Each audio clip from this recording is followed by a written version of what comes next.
Narito ang balita patungkol kay Marlon Tapales na pinabilib si Higashi Higashi na isa sa mga trainer ni Naoya Inoue bilang mahusay na sparring partner sa Monster, lalo na sa paghahanda para sa laban ni Inoue kontra kay Murodjin Akhmadalib.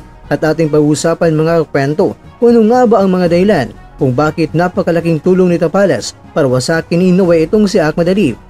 August 19, 2025 sa araw ng Martes, inulat ng Tokyo Sports na kinilala ni Higashi Higashi ang dating 3-division world champion at trainer ng Ohashi Gym na itong si Marlon Tapales bilang isang natatanging sparring partner para kay Naoya Inoue.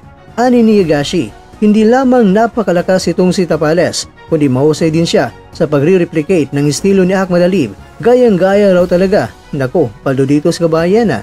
Sa kabilang banda, inulat ng Sunstar noong July 11, 2025 na tinanggap ni Tapales ang alok na maging sparring partner ni Inoue at sinabi ni Tapales na napakasaya niya na napili siya ni Inoue at nakakasiguro si Tapales na marami siyang matutunan. Ang dalawang sanggunian, ang papuri ni Higashi at ang sariling paniniwala ni Tapales ay nagbibigay ng malagang konteksto para maunawaan kung bakit napakahalaga ng papel ni Tapales sa paghanda ni Inoue. Narito naman mga kwento ang mga dahilan kung bakit napakahalaga ni Tapales bilang sparring partner ni Inoue. Una, eksaktong pagsisimulate ng estilo ni Akhmadalib. Si Higashi na mismo ang nagpahayag